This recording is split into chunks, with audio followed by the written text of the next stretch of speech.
Just want to get to it.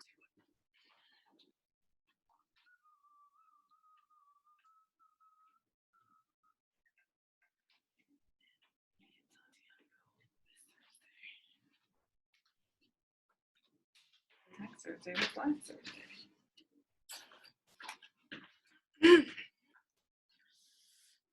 Oh, yay. A person. Admit.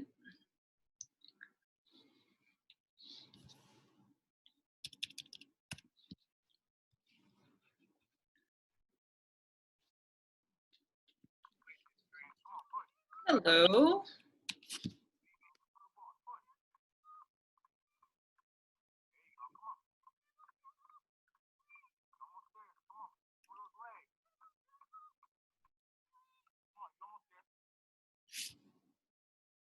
Hello?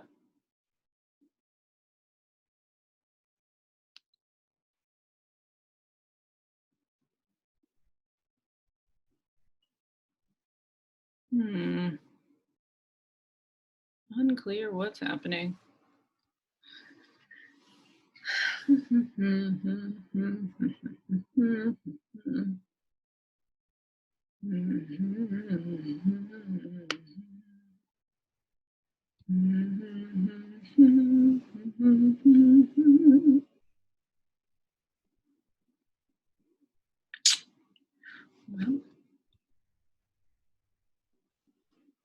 no questions on the Poly 130.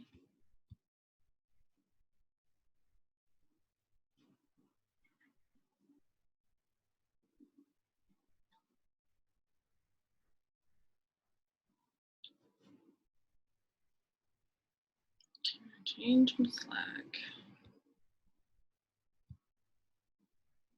30.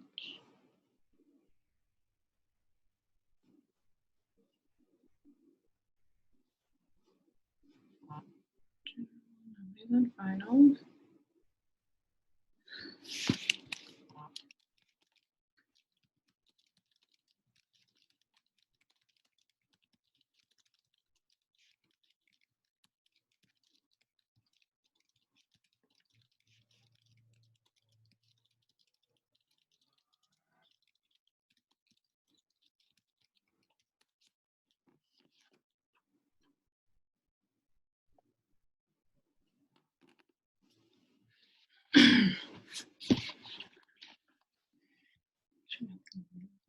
It's going on. Connect.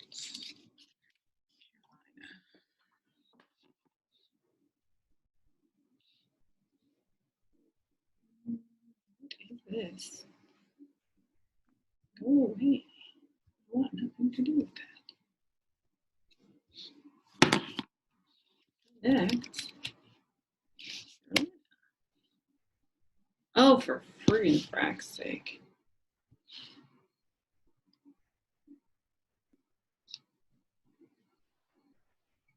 Might interrupt. Hello?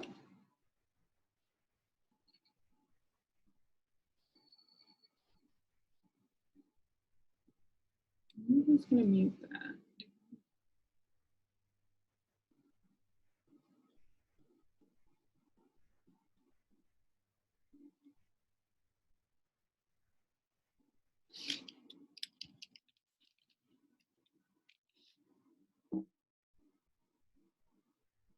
Oh, Jesus.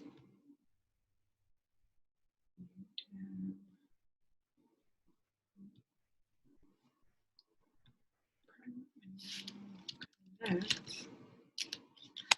My stuff isn't gonna be on there.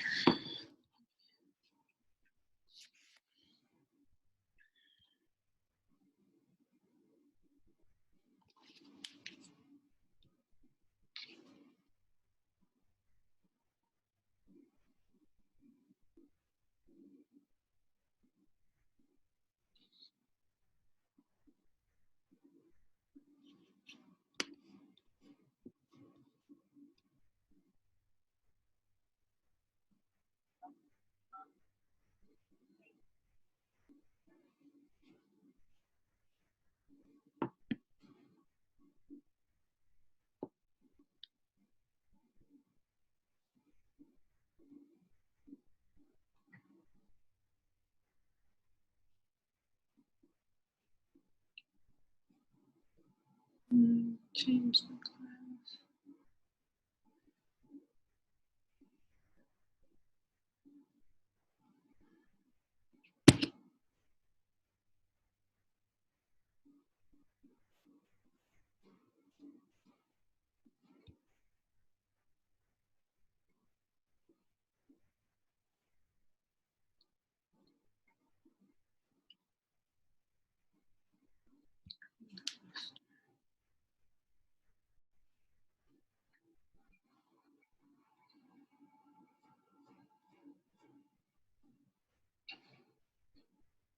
Okay, this is a student. Admit. Okay. Unmute, yeah. Who did I just admit?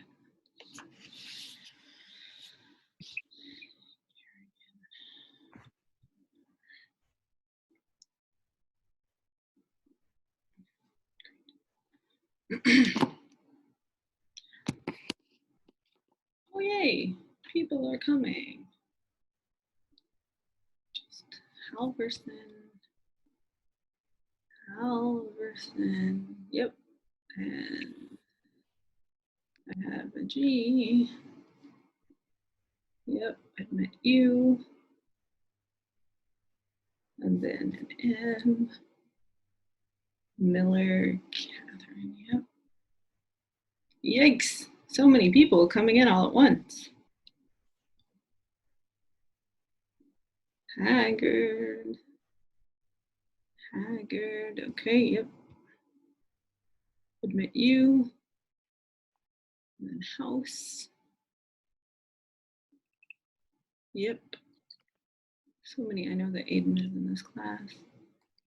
I think Thomas Drake actually had gotten an email from too. Drake, yep, okay.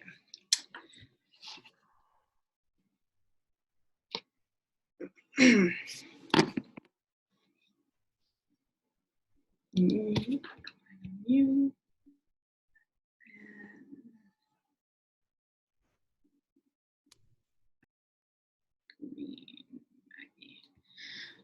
Okay, so we're not going to get fully started yet, but I do want to kind of give the people that are in the chat right now some options for how we can run this session, so that it's not like a bunch of people kind of hesitate talking. So there's a couple ways that you can ask your question. You can either do so via the chat option, right? So there's, if you go kind of at your I guess bottom toolbar at the bottom of your window, you can click chat and you could always type a message in the chat. I'll read those out loud because not everybody's going to be able to see the chat. It doesn't record. Or there's also the option, and I can't do this right now, but if you click on the participants, you will be able to have the option of raising your hand. So there should be in the participants window something that says raise hand, and I'll be able to see you guys raise your hands as you do that. So that will help us to manage questions. I think I lost somebody. Okay. And as you can tell, there's a waiting room, and I'm just trying to generally verify that no randos are going to be in this chat doing untoward things. So, oh, and then the last thing that you guys can do, even though I'd love to see your faces, you feel free to turn your camera on when you're asking your question. Otherwise, try to keep your camera off and try to keep your mute button on because we don't want to overload the chat with either feedback or with bandwidth problems. So we'll get started. I think I've, at this point, talked enough such that it's basically time for us to start. So really quickly, I just wanted to remind you guys that the format of the final is going to be three short essay questions, so similar to the essay questions that you had on your midterm, so about the same length with the same format, and you'll be choosing 3 out of 5. Some of those essay questions will deal with exclusively the second half of the class, and some of those essay questions will be kind of meant to bridge different topics that we've had across the course of the class. So it is a cumulative exam. And like I said, you'll have 4 hours to complete it. If you happen to have an ARS accommodation, you'll have, you know, your time and a half or whatever your accommodation is. And the test will be available for about 36 hours. So you can complete it anytime within the 36 hours when you feel prepared. But once you click to open the test, then you have 4 hours to turn it in on Sakai. So now that that has happened, let me just let these final couple of people into the room and we will get started with our conversation. Oh dear, there's gonna be, you know what? We're admitting people. Okay, so let's get started with the conversation. I'll look to see if anybody has raised their hand. You can ask me, like I said, whatever question you want about what we've talked about thus far, anything about the exam. Feel free to just either raise your hand or put it in the chat, and we'll go from there.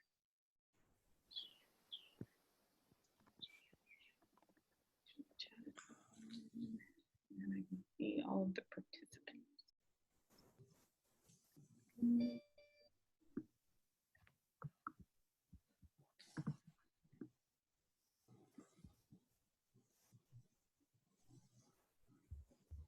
Okay, somebody has a question in the chat. Let's see. Are the essays going to be on the topics from the second half of the semester or the whole? So like I said, you'll have 5 questions to choose from.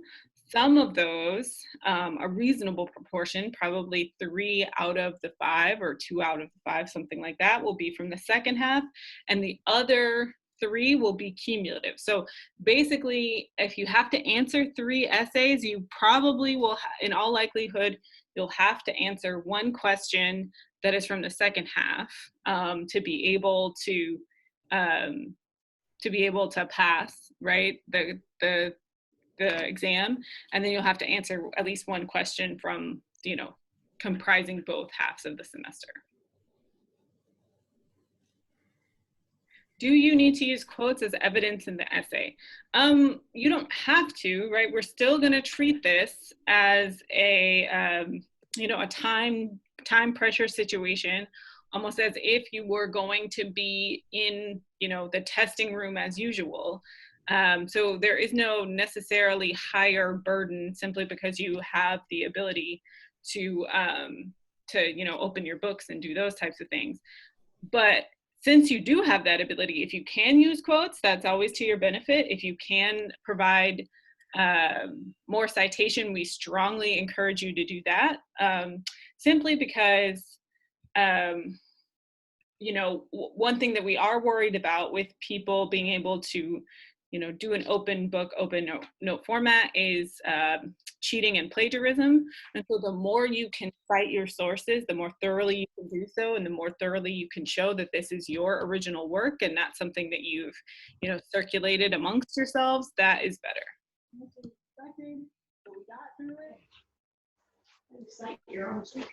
Something is happening. I hear myself, so I'm thinking somebody is watching my lecture and has their sound on. So make sure to mute yourself if you're not asking a question. Let's see, can I give you an example of an essay option you might see on the final? Let's see if I can. Perhaps, oh, you know what, I don't have my, maybe, hold on. Let's see what we got here. An essay question that you might see on the final, without giving you a question that you definitely will see on the final. Let's see, this is gonna take a little bit of maneuvering, but I'll do the best I can. I mean, I would say just kind of in general, as I'm trying to look up potential essay questions, you might consider something very similar to what you've seen on your midterm. Also, the questions that I provide for response questions are pretty good guidance, right? So that might be something to look at. Let me see what we got here. Do, do, do, do.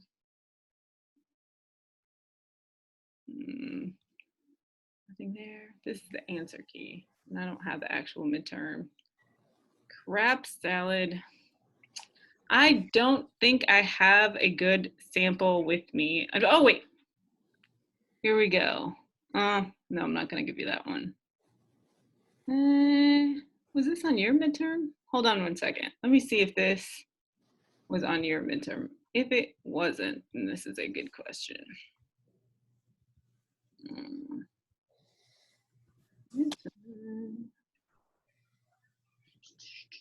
Is the answer key? Sorry about this. It's taking a second to do. Okay, here's a perfect question then. So a question that has been given out in a previous exam was, it is often argued that Tilley's aphorism, war made the state and the state made war, applies only to the Western European experience. Do you agree with this criticism? Using evidence from course readings or lecture, discuss whether and under what conditions you believe that war is effective at making states outside of the West. If the war-making model is inadequate, what other theories better explain state strength outside of the West? Anchor your analysis from at least 2 world regions and be sure to consider and address counterarguments. So that is the type of question that I would put on an exam. And I've already put it on an exam in previous years, so I'm not going to put it on an exam again. So hopefully that helps.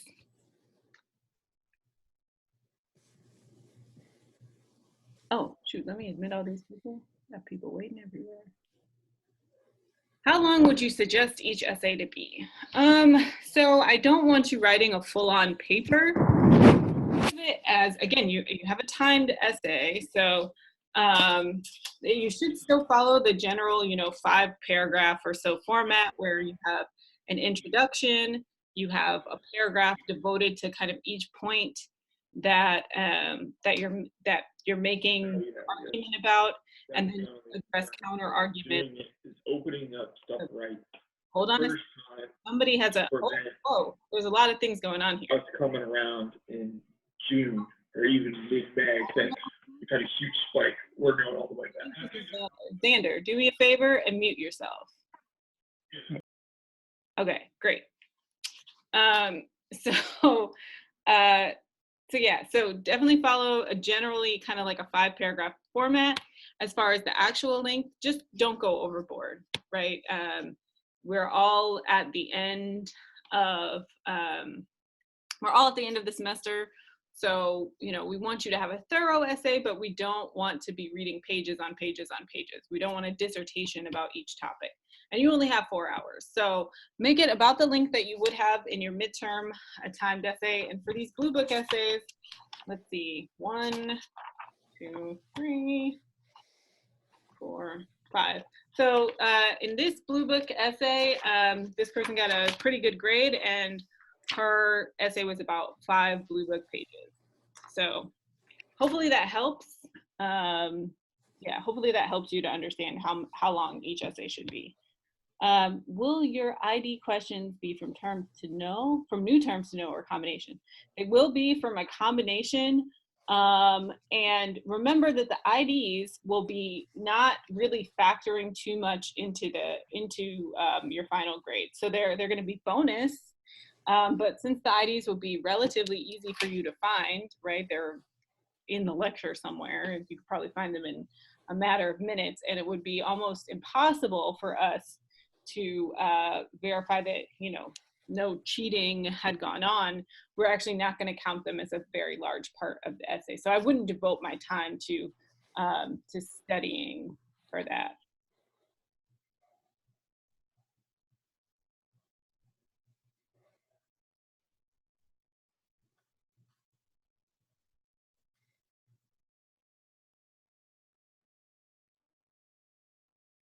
Not muted.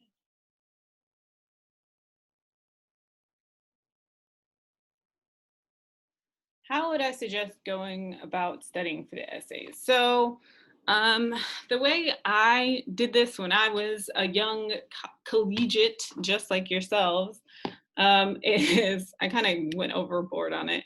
But I went through all of my readings and I answered those 5 kind of main questions that I gave you at the beginning of the semester, which is, what is the question that they're trying to answer? What is the argument? What is the evidence that supports that? Do I believe it? And how does it relate to other readings that we have? And as you see the connections between different readings, that kind of allows you to group things in a way that will help you to answer the question. So you'll at least know kind of, oh, this question is asking about democratization. These are the readings that talk about that. This is kind of what I think about the answer to the question that they're asking me, and I'm going to use these readings. I'm going to look through them really quickly to be able to prove my point. And when you have that, that's a perfect cheat sheet to be able to say, okay, this is the evidence they used, and I think it's really relevant for this point, and blah, blah, blah. So it's a really good way to kind of condense the reading together so that you're not, the temptation when you're doing an essay from home is to spend entirely too much time like combing through or rereading the essay, and that's just going to take a long time. So having that little cheat sheet, right, to have all the readings together and kind of know in general what they're talking about and what their examples are is going to be really helpful. Another thing that would be really helpful, and I'm perfectly fine with you guys circulating these if you've done them, is the reading guides that some of you could have done for participation points. Generally were meant to help you do that, right? So they answer typically those 5 questions, they group readings together, they try to figure out connections between them. So if you could prepare a reading guide for each week, and you guys can, as a class or as, groups of friends or whatever, split that amongst yourselves, those would also be very helpful in studying for the essays. Obviously, you don't know what the questions are going to be, and it's somewhat hard to predict, but you might look at some of the guiding questions that are in the lectures. You might look at some of the food for thought questions that I put in the lectures, and those will kind of help orient your thinking as to what types of questions or inquiries does Professor Anderson think are important, right? How is she thinking about the topics, and what might she ask me to consider in an essay? Is that helpful?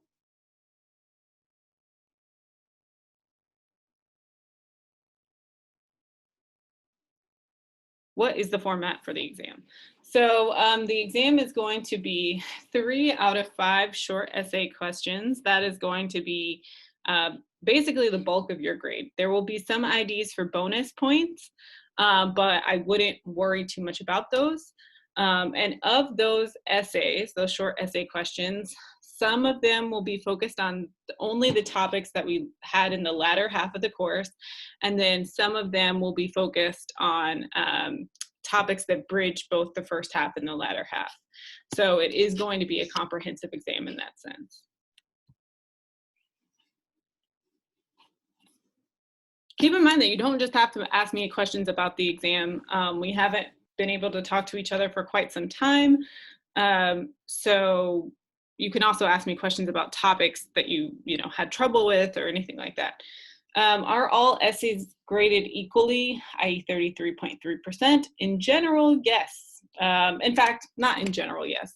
Yes, all essays are going to be graded equally.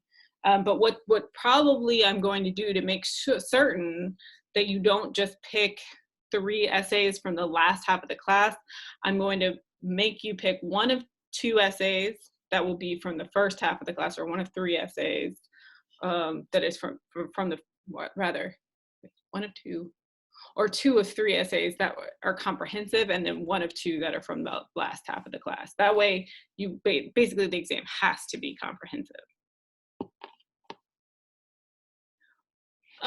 So I am on Sakai allowing it to be a single uploaded file, much like your whatchamacallits are, like your papers are. So as far as I know, I did kind of a consultation with the people at the Center for Faculty Excellence about doing these Sakai tests. And I was not made aware of the fact. Oh, sorry, I didn't ask the question. So the question is, will you type your essays directly into Sakai or use a Word document? The student is wondering because sometimes you can't access other Sakai materials, like readings, for example, when a test is open. Now that I have not been made aware of, and so I'll have to do some troubleshooting to see if that is one of the blockages that you might incur, and try to work around that. But in general, I am letting this exam be one in which you don't have to type your answers directly into Sakai, that you can upload a Word document after you're done. So basically, you could download the exam from Sakai, upload it, and it'll start timing you after you download. And then you would upload a single file within that 4-hour time window that has all of your essays in it. And the reason I'm doing that is because what I don't want, and what I imagine would happen in a class as large as this one, is that people are going to have internet connectivity issues. Sakai is going to be down. Something is going to happen where people are like, oh, but I actually finished the exam at minute 3 hours and 59 seconds or whatever.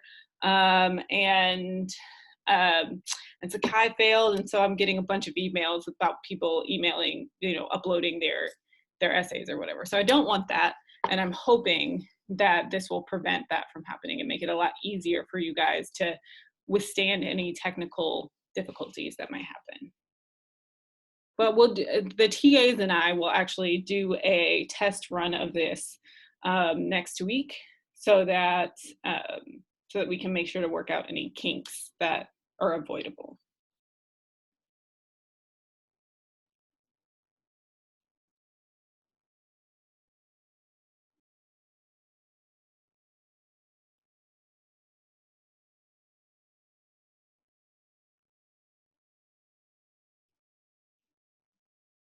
Any other questions?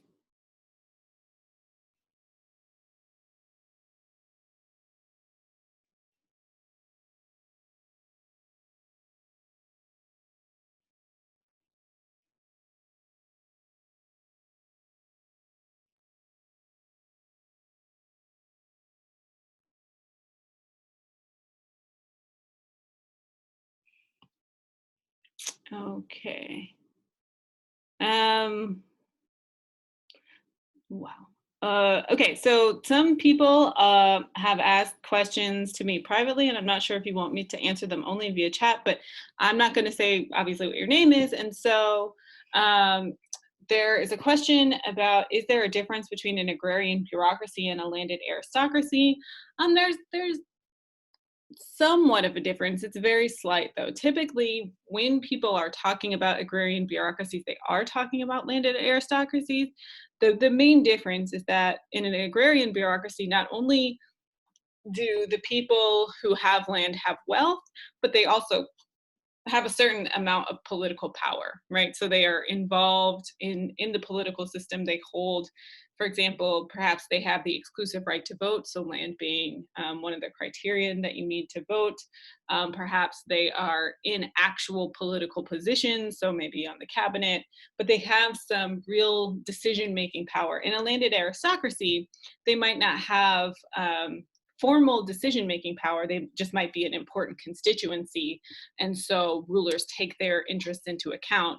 Whereas in an agrarian bureaucracy, presumably these people could effectively stop legislation by voting against it, or by somehow, making sure that that those types of policies, typically industrialization policies, don't come to pass.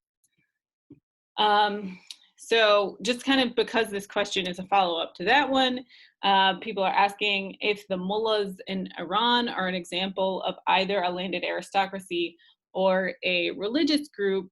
I would say they more so fit into a religious group. Now, as it turns out, mullahs and the kind of religious community in Iran did have a lot of land. They were possessed of a lot of land through this kind of, historical practice called the habus. So it's land that is specifically set aside for religious purposes. And so when land reform was pursued in Iran in 1963, it did kind of break up the habus system and thus take a lot of land or appropriate a lot of land from these religious groups. But I wouldn't necessarily have classified. Actually, yes, Iran would have been classified as an agrarian bureaucracy pre-1963, but of course the revolution doesn't happen until 1979. So by the time we get to the Iranian Revolution and its kind of start in the 1970s, they are no longer an agrarian bureaucracy, if that makes sense. Okay, so Will is, sorry, a student, I am so sorry. A student is asking a question about elaborating on the differences between instrumentalism and institutionalism, particularly with regard to conflict in India. And I think this is a really interesting one because the Wilkinson piece that you guys read definitely focuses on the role of individuals. So like, for example, I think it's the Prime Minister, Modi. Figure out what his first name is. Modi, India. That is not what I want. Okay, so Narendra Modi, yes, and is currently the Prime Minister. So it focuses on his role as the Chief Minister of Gujarat in fomenting ethnic violence. But they argue that he is only able to play that role or only incentivized to play that role based on institutional rules. So basically with the Wilkinson piece, they're saying that the institutions in place create these kind of ethnic entrepreneurs like Modi ends up being, and kind of incentivize them to act in a certain way. So if Gujarat happened to have been a place where the dominant party in India did need to have both Hindu and Muslim votes, he would have been incentivized to act differently. And so the Wilkinson story is a primarily institutional story. There are some instrumentalist components, but it's not just that this guy is kind of like a lone wolf who really is playing upon ethnic tensions that aren't there, or is manipulating the political system. It's more that the political system in place allows him to act in a certain way, or encourages him to act in a certain way that, again, furthers ethnic tension. Does that answer your question clearly? You can type yes or no in the chat, just so I make sure that I've thoroughly gotten that one.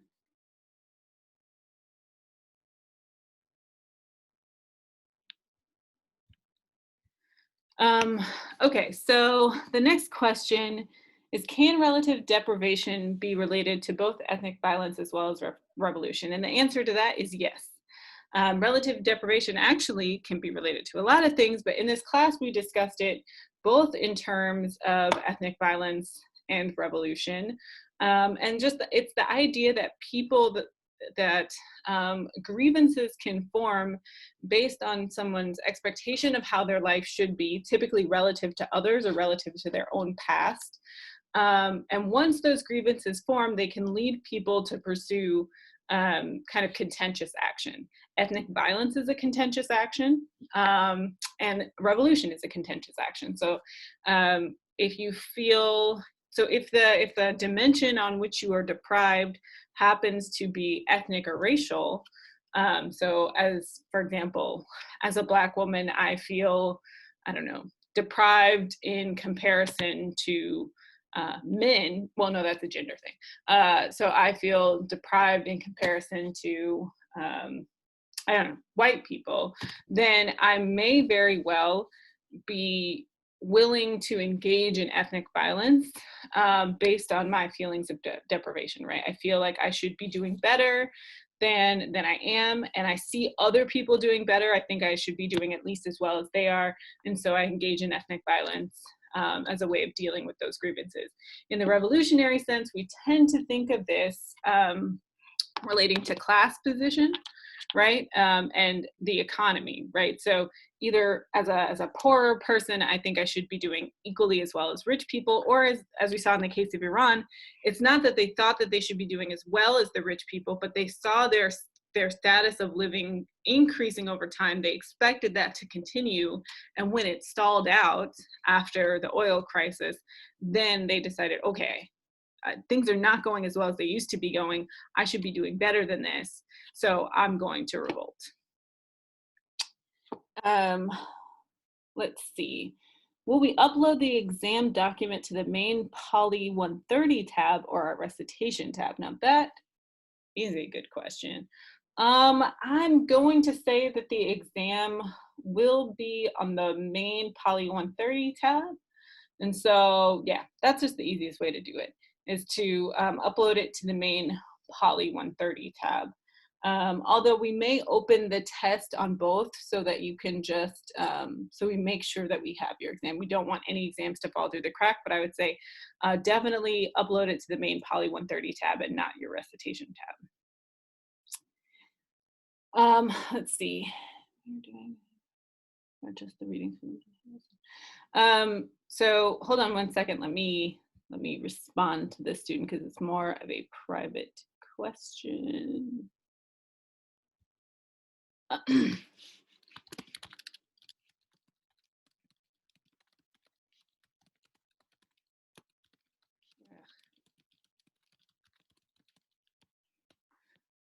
Okay, at what point is an uncivil group no longer considered a part of civil society due to its use of violence? In lecture, the KKK was used as an example of a group within uncivil society. Why isn't this group considered a terrorist organization, or does its violence prevent, or why doesn't its violence prevent them from being considered a part of uncivil society? So this is one of those kind of grayer areas in political science, right? So in general, we used to kind of think of civil society, anything outside of the, non-governmental, non-violent, non-business organizations as just not civil society and something else. But scholars have begun to create this concept of uncivil society so that we can incorporate violent groups into our larger umbrella of civil society groups. There's just those civil society groups that are civil, and then there are these uncivil ones. And so I think that is, scholars will argue about this, but it's very clear that at the very least, the KKK is not a part of civil society as we ideally think of it.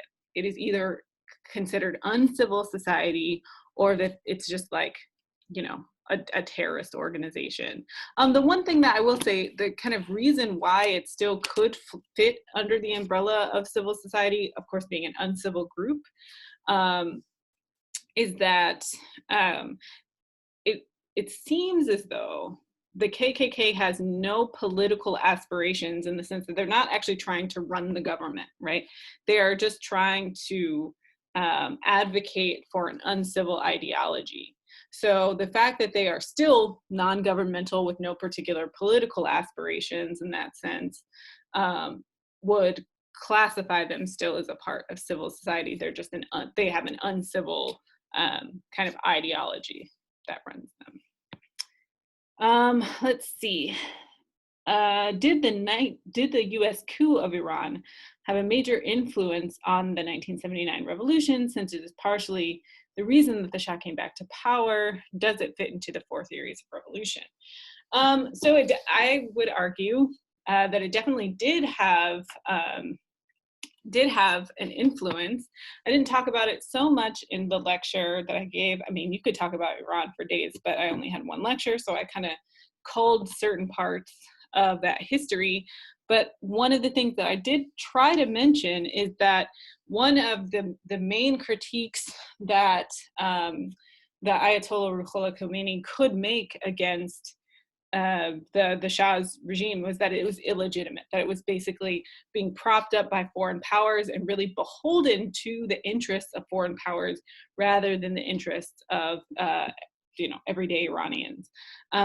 So And those people who do know the history of Iran, hold on, I'm going to mess up the name because I'm not a perfect historian here. What is his name? Look this up really quick so I don't mess it up. Iranian Revolution, not important, not important. Mossadegh. So yeah, so there's a brief period where President Mossadegh is in power in 1951. He's appointed prime minister. And during this period where he's kind of in power, he advocates for a lot of radical things, particularly the nationalization of petroleum and oil reserves.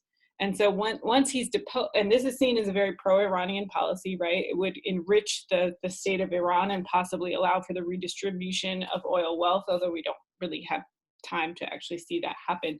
But in any case, once Pahlavi comes back into power, one of the things he does during this white revolution is start to privatize these things again, right? And so that's kind of seen as a betrayal of the interests of the Iranian people. And another reason, especially because his own family becomes so rich off of these oil resources, and not a lot of that is given back to the population. A lot of people use that as a way to critique his corruption and critique his regime. So I do think it has a role to play, and that in fact foreign powers may have a very large role to play in revolution, whether they support the Revolutionary Guard or whether they support the regime in power. But it doesn't quite fit very well into the four theories that I talked about, only because I didn't kind of introduce that as a concept. Okay, can I elaborate more on the difference between government change, regime change, and state change through the process of contentious politics? For example, on the timeline of the lecture, the colored revolutions in Ukraine and Georgia uses regime change, or the French. Okay, so while the French and Russian revolutions were examples of revolutions. And so government change is very simple and actually doesn't have to be contentious, but let's focus on a government change. A good government change. Simple one. That happened through revolution. No, that's a regime change too. So a very simple example of government change, because the regime didn't end it. Well, look at the Saleh regime in Yemen, or even, well, that's state death though. The point is, a government change doesn't necessarily have to be violent. Number one, we have government changes that are regular in the United States all the time, but you can have a government change without a regime change. So even in the contentious sense, oh, here we go. I think Nasser died, but what is his name? Not Mubarak, the other one, the one right before him, Sadat. So Anwar Sadat is an autocratic ruler in Egypt. He is assassinated, so that's contentious politics. I mean, it's very violent, but contentious still. He's assassinated, and then we get another autocratic person in his stead. So the government changed, right? The person who's in power changed, his cabinet changed, but nothing about the regime really changed, right? Not the quality of democracy, nothing. Now, a regime change is more like, you say, the colored revolutions in Ukraine and Georgia, the revolution that happened, the Jasmine revolution that happened in Tunisia, where we see a fundamental, not only a change in who is running the country, but how the country is run, right? And so we see a transition to free and fair elections. We see more rights being given to people. We see kind of the general qualities of either democracy or autocracy that we can come to associate with those two concepts. And now revolution, on the other hand, is a massive change in the structure of the state. And so it's not just that the government changes. It's not just that the regime changes, but the way the state is run, who is in power, what institutions are in place, how power is allocated, all of these things from top to bottom, what the economic system is, tends to change. The whole state is kind of broken down and remade. And the easiest place to see this, the one that you might be most familiar with if you study Russia, would be the Russian Revolution, right? It used to be the case that we had a czar in place. We had a very aristocratic system in place. The economic system was generally capitalist in nature. And then after the revolution occurs, what we then have is a communist government in power. So all new people in power, a different system for how we allocate power, it's through the Communist Party. We have socialism and communism as the economic system. Various institutions are changed, so there's no more czardom. There's a kind of party system, a single party system in place. And so that's the type of revolutionary change, like all aspects of society, from the class structure, the economic system, the political structure, all of that has to change for it to meet the classification of being a revolution.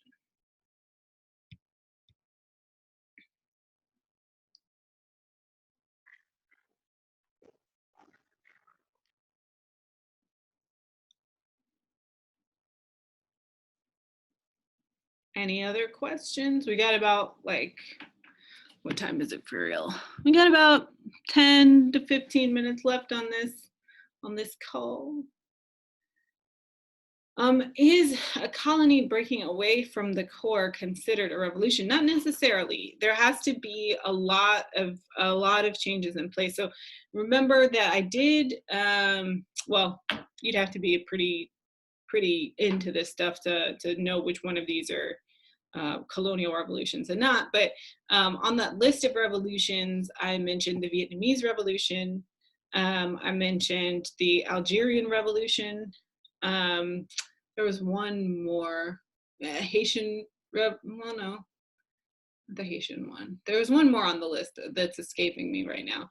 But these are very specific types of revolutions, in part because they were settler colonial regimes. So, and they were, especially for the Vietnamese and the French, or the Algerian Revolution, were considered effectively a part of France. So while places like, for example, Morocco and Tunisia were under the protectorate regime of France, they were still considered independent states, right? And so when they broke away from their colonial relationship with France, it wasn't really a revolution because they still had their native systems of power in place.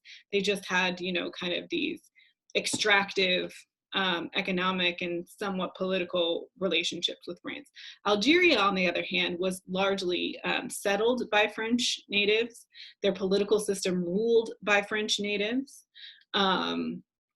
And also, economic extraction and all of that. So when they engage in a revolution, when they then begin to set up a political system that is completely separate from France, with their own indigenous people in power, ruling in a totally different way than before, then that is considered rising to the level of a revolution. So not all colonies breaking away from their core would be considered revolutionary, especially if some of the native political system is retained as that country is a colony.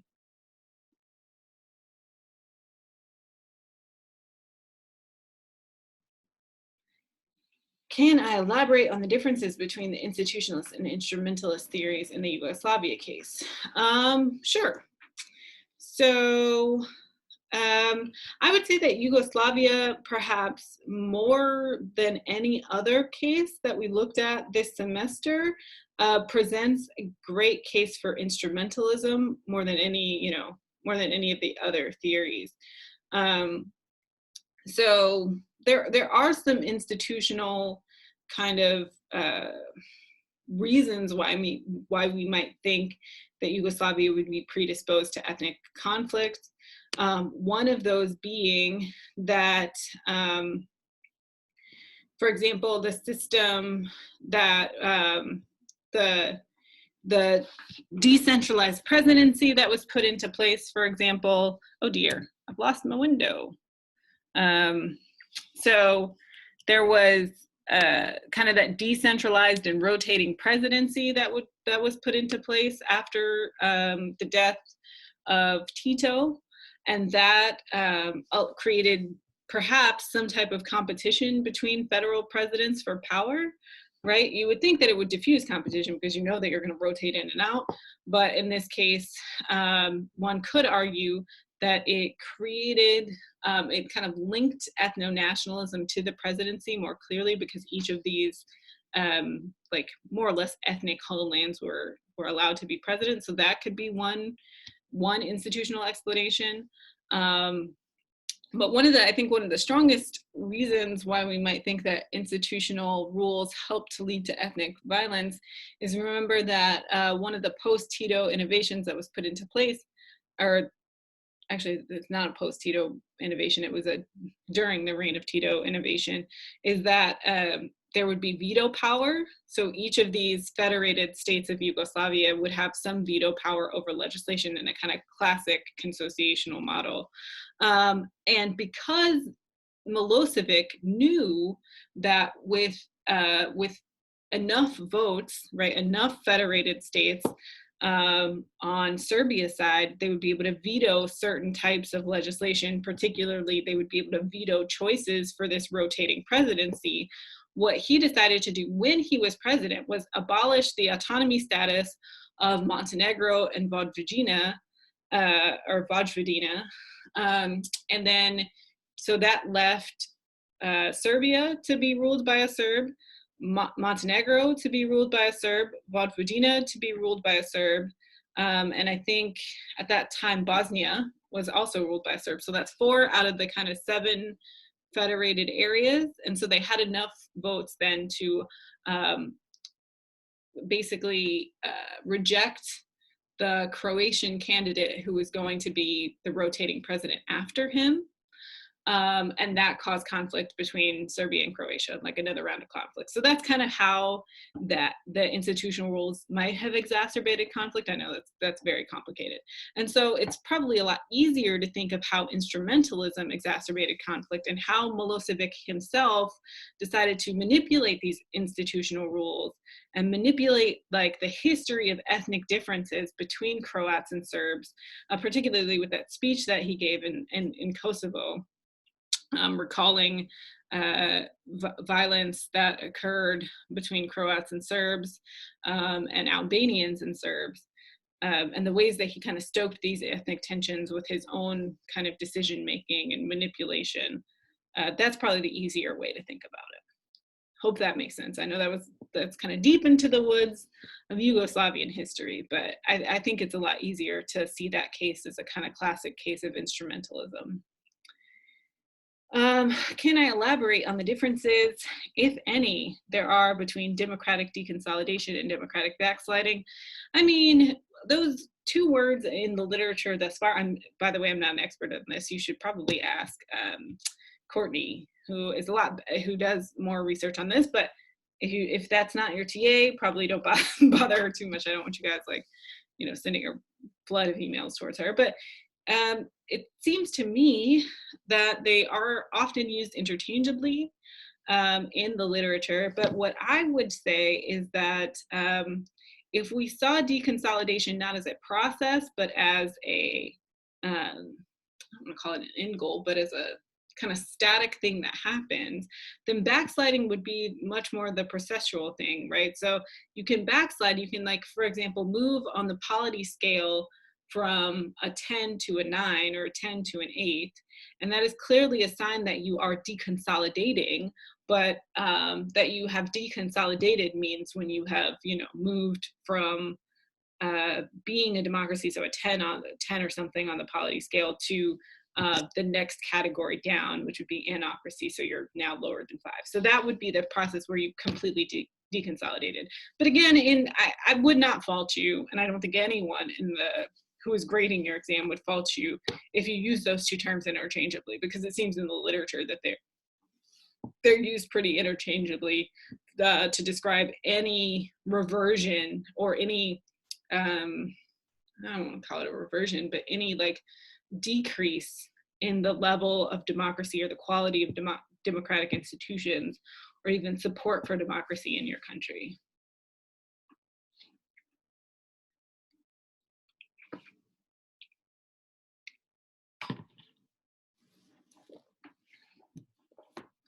We still got a little time, limited, but we still have a little time. So any last questions, comments, concerns? I am happy to answer. I actually love political science. This is great fun for me. Big fun if you've ever watched The Cosby Show.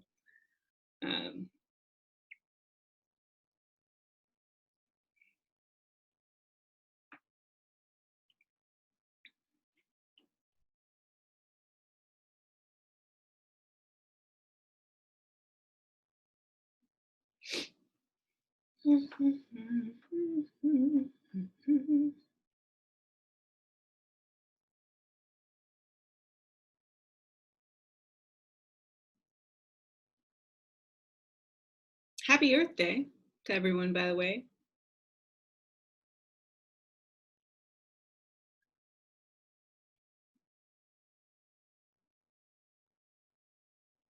Oh, let me check the Slack. It's possible that there are questions on the Slack. Highly doubtful, but there could be questions on the Slack, and I don't want to miss those should they be there. So check the Slack real quick. And then seemingly you guys are all out of inquiries. So if there's nothing on the Slack, then we'll probably end it.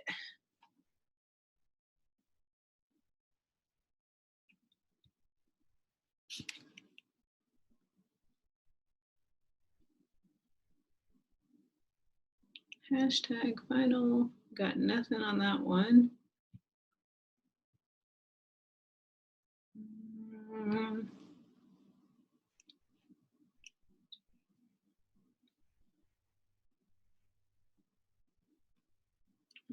Nothing on that one either. Oh, here's a question, a new question. Would I describe populism more? No, it's definitely, so let me read the question full out. Would I describe populism as more a method of democratic deconsolidation or as a separate, unique process? It is definitely, unquestionably a separate and unique process. Populism itself is just the notion that it's kind of a political, well, let me be very clear about this because I don't want to mess this up here. Oh, I have a perfect definition here on Sakai. Give me 1 second to pull it up and I will give you a pristine definition of what populism is. Yikes, it's not there though. Why is everything in shambles on this Sakai site? Foolishness. Give me a second, give me a second. I think it's in this one.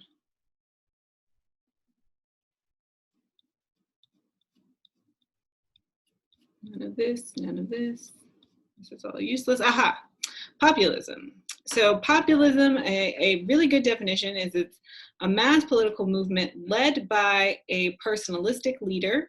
Typically, this person is a political outsider that seeks to gain or maintain power by using anti-establishment appeal and plebiscitarian linkages. So what does that mean? That last part is a little hard. It basically appeals to the politics of the people or the demos. So it tries to create a larger role for popular interests and popular kind of votes in politics, or what the people want in politics against what the establishment wants.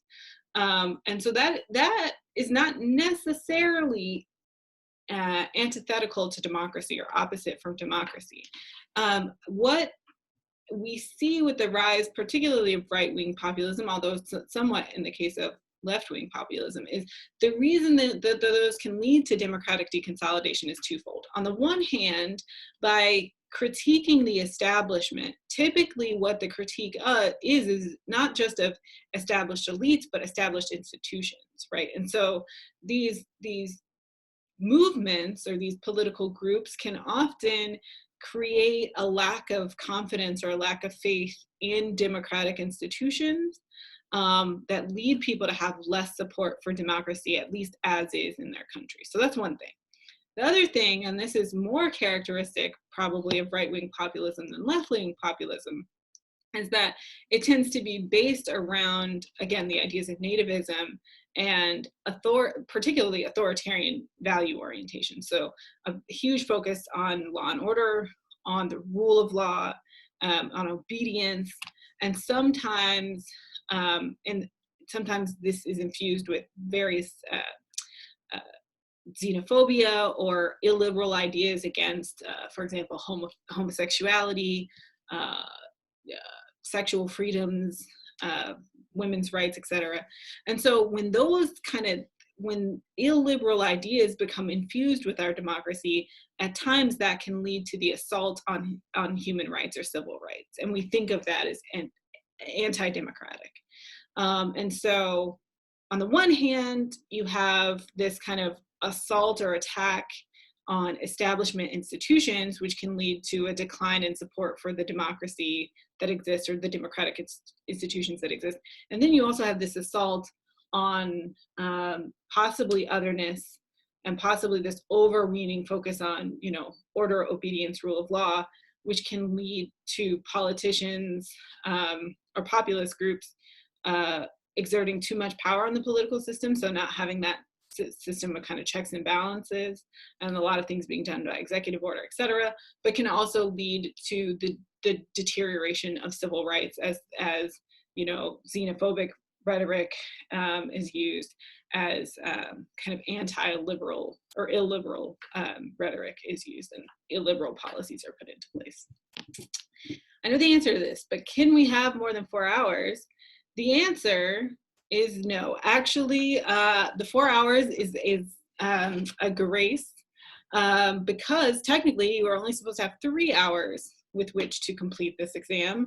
But I decided upon 4 hours because I wanted to make sure that you guys not only had enough time to complete the exam, but enough cushion just in case there were any technical difficulties. Now, obviously, if you have an ARS accommodation, I don't know if you can still get one, but if you do, you will have more than 4 hours to complete the exam. And right now I have a running list of students who do have that accommodation, but you should, the test is designed so that 4 hours will be more than enough time to finish it. Like I said, what you don't want to do is use that time to reread any readings, to really comb through any details. Like you want to kind of come into the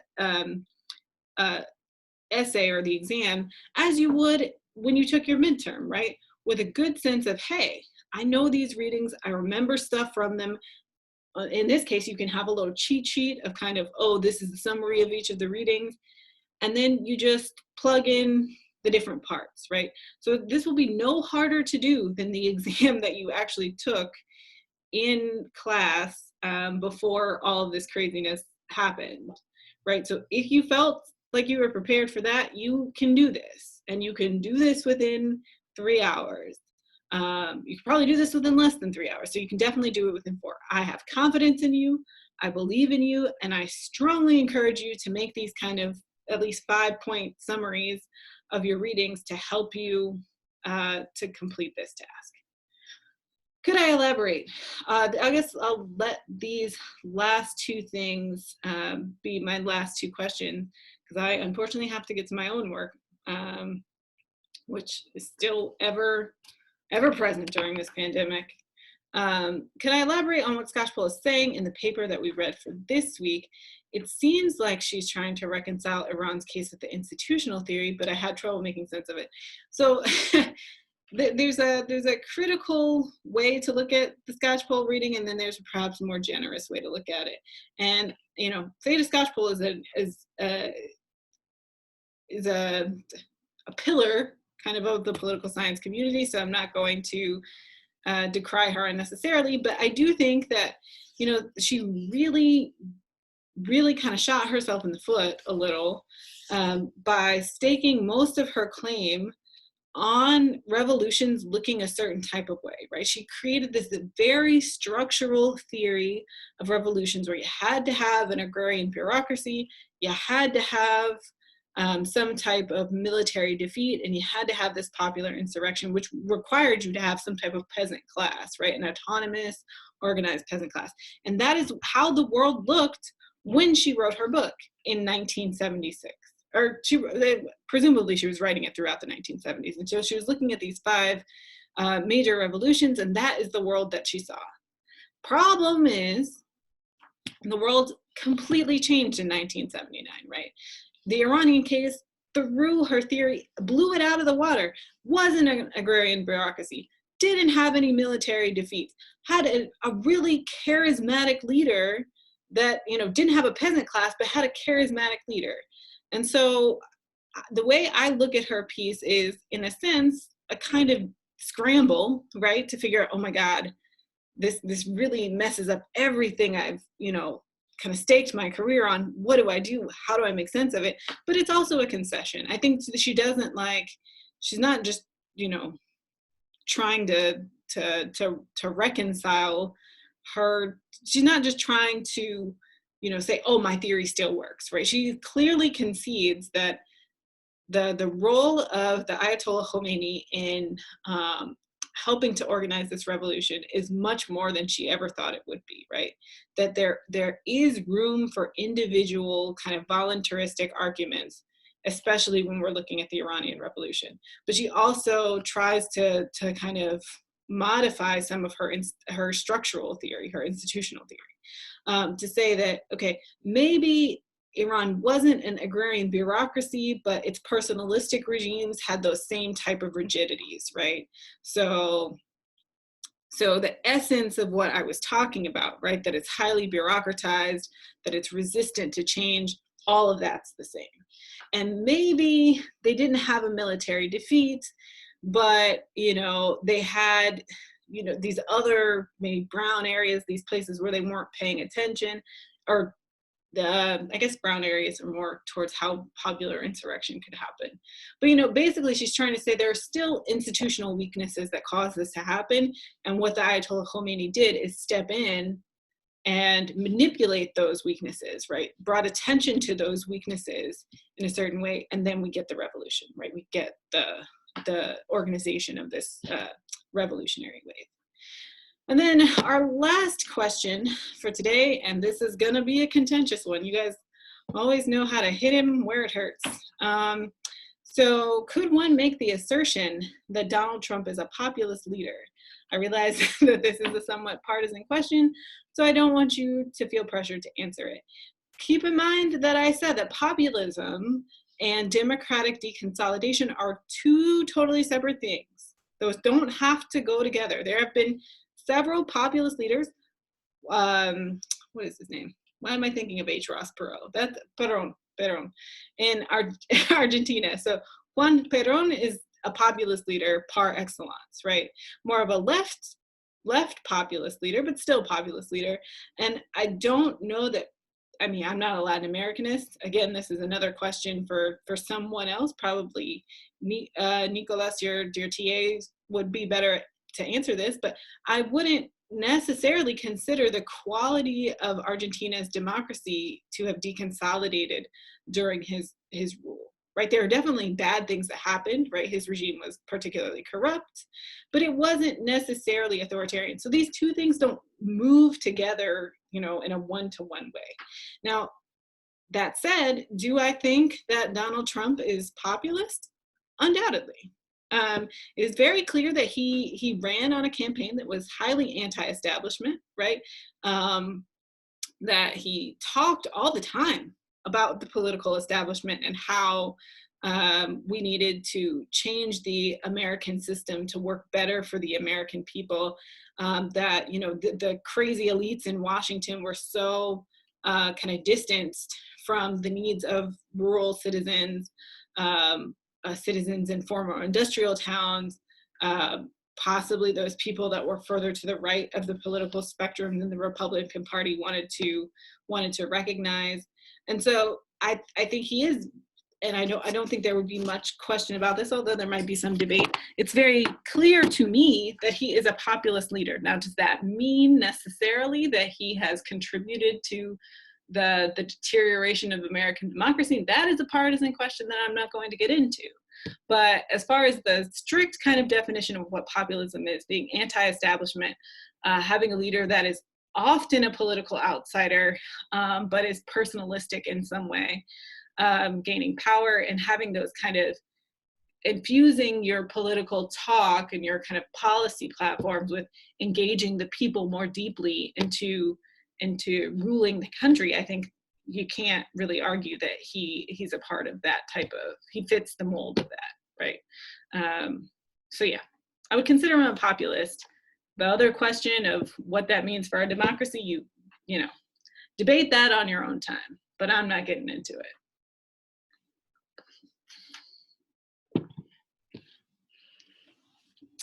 Okay, friends, this was great. I hope you guys got all of your questions answered.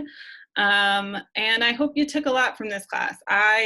Like I said, it is one of the, well, I wouldn't say one of the few joys. I have a lot of joys in my life, but it is one of my academic joys to be able to talk about politics with you guys, to hopefully have taught you something that will stick with you and make sense of kind of this very complex world of politics, not only here in the United States, but across the world. And so I was really happy to be able to do this with you guys, not only today, but throughout the semester. I know it didn't go exactly the way that we had hoped. But again, my main thing is I hope you learned something about the world that helps you to make sense of the world as you go forward as adults. And I hope you enjoyed yourself. I hope you enjoyed yourself as much as I did. This is great. Miss you guys a bunch, and you'll do great on the final. Do not worry. I am certain that all of you are capable. And if it helps at all, there are only 3 grades this semester: an A, a pass, and a fail. So if you don't get an A, you can always take the pass and no one will be the wiser of what grade you got. And I doubt any of you are gonna fail. You do the work and you don't fail. So yeah, thanks. And I'll see you guys, I don't know, maybe next semester. Have a great week and a great summer. Bye.